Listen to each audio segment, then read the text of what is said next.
Shalom à toi, tu me suis. Dans la vidéo précédente, je parlais des 4 mystères du serpent et des rêves. Je parlais aussi du christianisme. Et j'ai dit dans le christianisme, il y a le premier Adam qui est Adam. Et le deuxième Adam, ce n'est pas Jésus. L'apôtre Paul nous parle du deuxième Adam, tu es venu pour ôter le péché. Le deuxième Adam, ce n'est pas Jésus. Le troisième Adam aussi, ce n'est pas Jésus. Et on dit pourquoi. Donc, ils ont fait un peu de critiques. Vous savez, quand Dieu maudit le serpent, Dieu dit tu serais errant sur la terre. Tu auras pour nourriture la poussière. Donc, le serpent n'était pas errant d'abord sur la terre. Le serpent n'avait pas de nourriture la poussière. Et Dieu vient sur la femme. Et Dieu dit à la femme que le serpent va mordre ton talent et tu vas l'écraser. Le serpent va mordre ton talent et tu vas l'écraser. Donc, bien aimé dans le Seigneur, quand on nous parle des morsures du serpent, on nous parle du crasement du serpent, d'abord je prends la version de la femme ou bien la version de l'homme. Quand Dieu dit que tu vas écraser le serpent, Dieu nous parle de la domination. Dieu nous parle que tu vas vaincre le serpent. Dieu nous parle que tu vas détruire le serpent.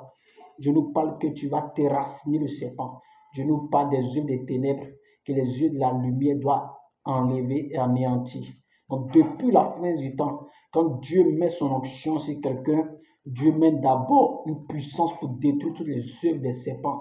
Toutes ces œuvres des serpents. La deuxième personne qui a pu détruire les œuvres des serpents, c'est Moïse. C'est Moïse. Je vais vous expliquer, Moïse a grandi chez Pharaon.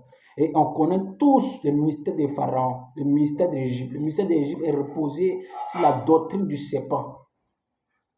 C'est la doctrine du serpent, l'adoration du serpent. L'adoration du serpent. Donc Dieu amène Moïse chez Pharaon pour apprendre comment fonctionne le serpent. Comment manipuler le serpent. Comment dominer le serpent. Et Moïse quitte en Égypte. Moïse va sur la montagne de Sinaï, à croiser Dieu. La première des choses que Dieu lui donne comme la puissance, c'est un bâton. Et il dit que jette ton bâton. Le bâton se transforme en serpent. La première des choses, c'est le serpent d'abord que Dieu montre à Moïse. Parce que Moïse connaissait la voix du serpent. Et la première œuvre que Moïse fait dans la maison de Pharaon, comme signe, premier signe que Moïse fait, il jette le bâton, son bâton se change en serpent. Et on nous dit que son bâton a avalé les 2 serpents de Pharaon. Les 2 serpents de Pharaon étaient avalés pour un seul serpent de Moïse. Donc, qu'est-ce qui se passe?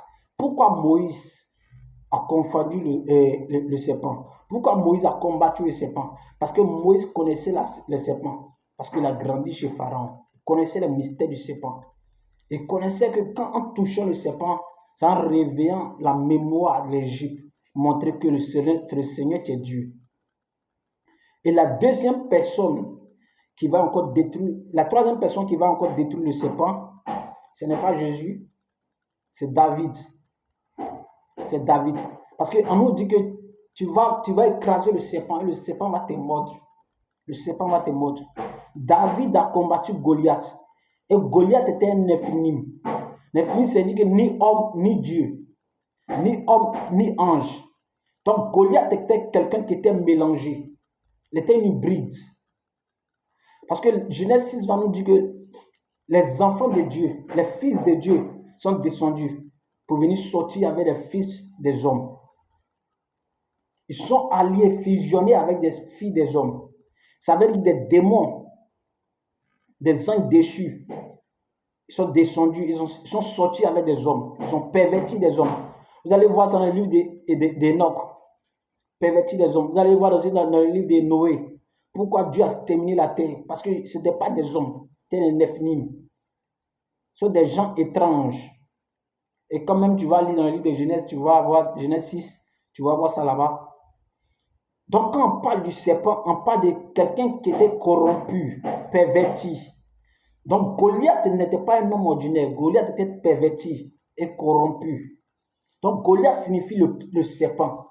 C'est pour ça que David va tuer Goliath. Et David va mettre le crâne de Goliath sur le mont Carmel.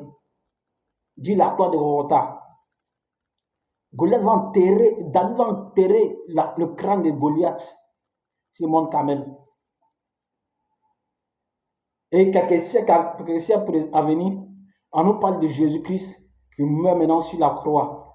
Et même là où Goliath était enterré, le crâne de Goliath était enterré, c'est là où ils ont fait la croix de Jésus. C'est là où ils ont suspendu la croix de Jésus. Suspendu la croix de Jésus. Donc même Jésus même a marché sur le serpent. Il a dominé le serpent. Donc il était la quatrième personne qui a dominé le serpent. Non pas de quatrième génération, 400 ans après. Vous voyez après, bien-aimé dans le Seigneur. La Bible va nous dire dans son livre, ils maudissent jusqu'à la quatrième génération. Donc pour ôter la malédiction, c'est jusqu'à la quatrième génération où on peut ôter la malédiction. Donc de Genèse jusqu'à la nouvelle alliance, il y a une quatrième génération. La génération d'Adam, la génération de Moïse, la génération de David, la génération de Jésus. Quatrième génération avant de ôter la malédiction, bien-aimé. Non, le Seigneur. Donc c'est pour vous dire qu'il y a un mystère dans le livre des serpents. Il y a un mystère dans le livre des serpents. Il ne faudrait pas négliger ton songe là où tu vois des serpents. C'est très dangereux. Il faut t'élever dans la prière. Il faut prier pour détruire les œuvres du diable. Laissez votre commentaire si vous ne comprenez pas quelque chose. C'était votre serviteur, le fils d'Isaac. Que Dieu bénisse votre journée. Que Dieu bénisse votre famille. Que la plénitude, l'abondance, la joie, l'allégresse et l'amour soient avec vous. Que Dieu soit votre shalom. Que Dieu vous soit votre rédempteur. Je prie qu'en cette semaine, Dieu te surprenne avec des miracles, avec des signes, des prodiges. Attends-toi à Dieu. Dieu fera de grandes choses pour toi. Et commence à noter tes témoignages. Parce que tes témoignages seront oui et amen. Je le crois très bien. Si tu le crois comme moi, tape amen.